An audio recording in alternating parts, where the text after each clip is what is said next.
Hello everyone. पिछली video में हमने जॉन मिल्टन की मशहूर सोनेट ऑन हिज ब्लाइंडनेस की लाइन बाय लाइन एक्सप्लेनेशन किया था। साथ में उसमें जो फिगर्स ऑफ स्पीच है वो पॉइंट आउट किए थे। सिंबल्स पे बात की थी कि कौन से सिंबल इसमें इस्तेमाल हुए हैं। आज की वीडियो में जो आइडिया इस पोएम में डिस्कस किया गया है कि राइटर जो है यानी जॉन मिल्टन जो है इस पोएम में क्या कहना चाहते हैं, कौन सा आइडिया, कौन सा फिलॉसफी, कौन से पॉइंट है जो इस पोएम में मिल्टन ने डिस्कस किया है, उसको डिटेल के साथ पढ़ेंगे। तो चलिए शुरू करते हैं। सबसे पहले ऑन हिज ब्लाइंडनेस, ये जो सोनेट है ये पेट्रार्कन सोनेट है। पेट्रार्कन सोनेट में पहले 8 लाइन को ऑक्टेट कहते हैं, जिसमें प्रॉब्लम को डिस्कस किया, एराइज किया जाता है।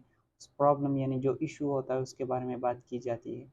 और फिर बाकी जो 6 लाइन है उसको सेस्टेट कहते हैं। उसमें उस प्रॉब्लम की उस प्रॉब्लम को रिजॉल्व किया जाता है, उसकी यानी सेस्टेट में उस प्रॉब्लम की सोल्यूशन के बारे में बात की जाती है।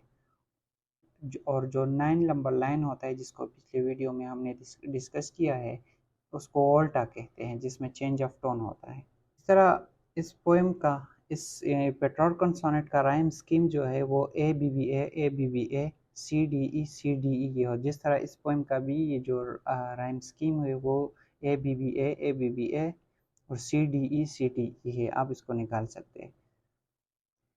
ये तो जनरली एक पॉइंट है इसके बारे में। आगे बढ़ते हैं जी।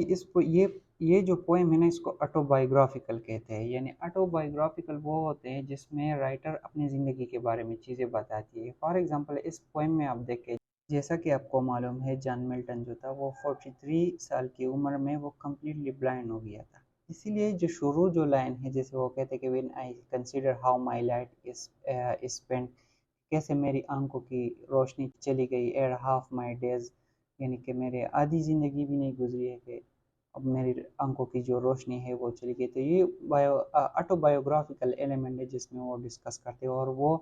और ये जो थर्ड नंबर लाइन पे वो कहते हैं दैट फन टैलेंट, ये उस टैलेंट की बात कर रहा है क्योंकि वो मिल्टन जो था एक बहुत अच्छा राइटर था। वो उसके बारे में बात करते हैं कि अब जो मेरे पास जो लिखने की जो टैलेंट है, जो सलाहियत है, अब वो यूजली सोच चुका है क्योंकि मैं अब देख नहीं सकता तो लिखूंगा कैसे। जॉन मिल्टन अपने लाइफ के बारे में इसको डिस्कस करते हैं।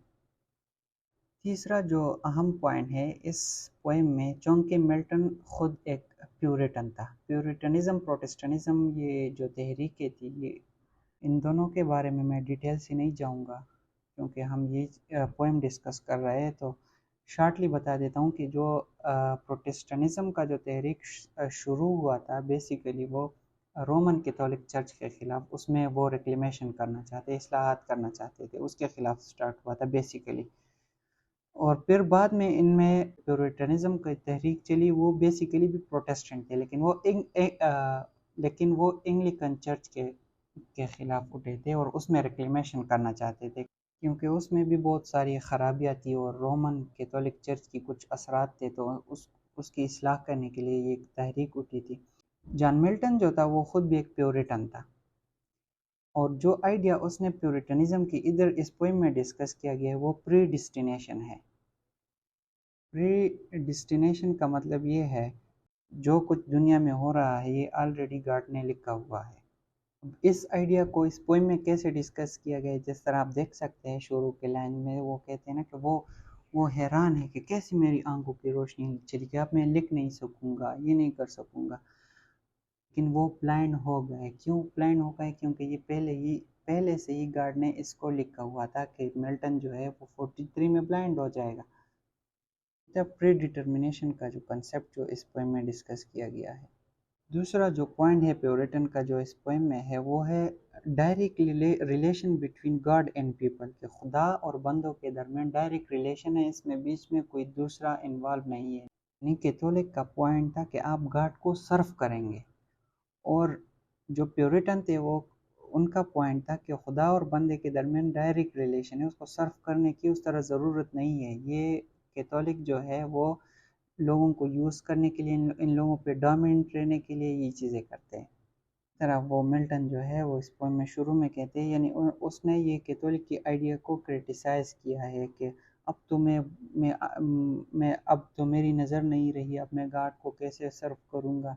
لیکن نیچے اس میں پھر نیچے وہ کہتے ہیں نا کہ his state is kingly، اور دوسری جگہ وہ کہتے ہیں کہ God doesn't need either man's work or his gift، جس طرح خدا کو بندوں کی گفٹ یا ورک کی کوئی ضرورت نہیں ہے۔ تو یہ جو پوائنٹ ہے اس میں بیسیکلی ملٹن جو ہے کیتھولک کے آئیڈیا کو کرٹیسائز کرتے ہیں، کیتھولک رومن چرچ کے آئیڈیا کو کرٹیسائز کرتے ہیں، پوائنٹ آؤٹ کرتے ہیں۔ اس کے ساتھ ساتھ ایک اور پوائنٹ، جب آپ کریٹیکل انالیسس کرتے ہیں کسی پوئم کی تو اس میں یہ مینشن کرنا ضروری ہے، کیونکہ اس پوئم میں ایک اور کنسیپٹ ہے بائبلک ایلیوژن۔ بائبلک ایلیوژن اسے کہتے ہیں کہ جب آپ اپنی لٹریری ورک میں، کسی پوئم میں، ناول میں یا کسی بھی ورک میں، لٹریری جو ورک ہوتا ہے اس میں بائبل کی سٹوریز یا کریکٹرز کے بارے میں اس کو ڈسکس کرتے ہیں، اس کے ریفرنس دیتے ہیں، اس کو کہتے ہیں بائبلک ایلیوژن۔ اس پوئم میں جو بائبلک ایلیوژن آپ اس پوئم سے ریلیٹ کر سکتے ہیں وہ ہے فیبل آف ٹیلنٹ، جو کہ بائبل میں ڈسکس کیا گیا ہے۔ فیبل آف ٹیلنٹ، اس کی سٹوری کچھ اس طرح ہے کہ ایک ماسٹر ہوتا ہے، وہ اپنے 3 سرونٹس کو کچھ سکے دیتے ہیں اور چلا جاتا ہے۔ اس کے جو 2 سرونٹ ہیں وہ اس کو یوز کرتے، اس پہ کاروبار کرتے اور اس کو 2 چند کرتے ہیں جب، اور تیسرا جو سرونٹ ہوتا ہے وہ اس سکوں کو زمین میں دفن کرتے ہیں اس ڈر سے تاکہ جب مالک آئے گا، یہ اجازت نہیں دی کہ آپ اس کو یوز کریں، شاید وہ مجھ پہ غصہ ہوں گے کہ آپ نے اس کو یوز کیوں کیا، تو اس ڈر سے اس نے اپنے جو سکے ہیں وہ دفن کیے۔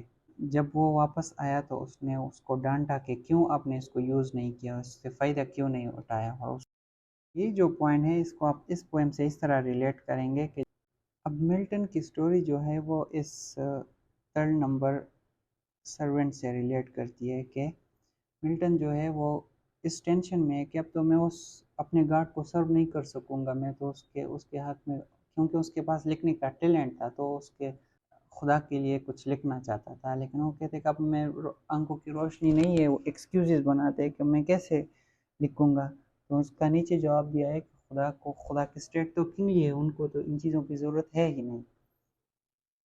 اچھا، اور آخری پوائنٹ کہ جب آپ کریٹیکل انالیسس کرتے ہیں تو جس ایج میں اس کو لکھا گیا ہے اس ایج کے جو فیچرز ہیں، اس ایج کا جو فلسفہ ہے، اس ایج میں کیا چلتا ہے، پولیٹیکل سچویشن کیا ہے وغیرہ، یہ سب کچھ جو ہے آپ نے اس پوئم میں بھی آپ اس کے اثرات کو فائنڈ آؤٹ کر سکتے ہیں۔ یہ پوئم جو ہے رینیسنس ایج میں لکھا گیا تھا، تو ٹرانزیشن ایج جو تھا جس میں پیورٹنزم کی تحریک جو ہے شروع ہوئی تھی، اس کی فیچرز ہمیں اس پوئم میں ملتے ہیں جس کو ہم نے ڈسکس کیا۔ ہیومنزم کی فیچرز اس پوئم میں ہمیں نظر آتے ہیں، جس طرح کے جس میں ہیومن جو ہے، ہیومن کی پوٹینشل کو، ان کی پرسنل اسٹرگل کو فوکس کیا جاتا ہے، یعنی ہیومن سنٹر ہوتا ہے۔ اب اس پوئم میں جو ملٹن کی جو پرسنل اسٹرگل ہمیں اس پوئم میں نظر آتی ہے وہ ہیومنزم کو ریفلیکٹ کرتی ہے، کیونکہ ہیومنزم آلویز ہیومن کی پوٹینشل کو، ان کی اسٹرگل کو، یعنی ہیومن سنٹرڈ ہوتا ہے۔ اس کے ساتھ ساتھ یہ جو سونیٹ کا فارم جو ہم نے ڈسکس کیا شروع میں، پیٹرارک آن سونیٹ، اس ایج میں پیٹرارک آن سونیٹ بھی لکھے جاتے تھے۔ اور آخری پوائنٹ کہ کلاسیکل انفلوئنسز، رینیسنس ایج کے جو رائٹر ہیں ان پہ کلاسیکل انفلوئنس تھے، جو پہلے جو میڈیول ایج کے جو اثرات ہیں ان کے ورک میں نظر آتے ہیں، جیسے فار ایگزامپل بائبلک ایلیوژن کی ہم نے بات کی جس کو ہم نے ریلیٹ کیا، اس طرح اس میں نظر آ رہا ہے کیونکہ یہ میڈیول ایج کا فیچر ہے۔ اور ریلیجیس تھیم جو ہے اس کا کیا، فیتھ اور ورک، یعنی پہلے جو 8 لائن تھے وہ ورک کے بارے میں بات کرتا ہے کہ آپ خدا کو سرو کریں گے، یعنی ریلیجیس تھیم ہے، اور باقی سسٹیٹ جو ہے وہ اس میں فیتھ کے بارے میں بات کی گئی ہے، یعنی اس کا جو تھیم ہے وہ فیتھ اور ورک ہے۔ ان شارٹ، یہ جو بائبلک ایلیوژن اور ریلیجیس تھیم ہے یہ کلاسیکل انفلوئنسز ہے رینیسا پہ، جو اس پوئم میں بھی ایک رینیسنس رائٹر کے ورک میں بھی ہمیں نظر آتی ہے۔ تو یہ تھی اس پوئم کی کریٹیکل انالیسز۔ ملتے ہیں دوسری ویڈیو میں، بہت شکریہ۔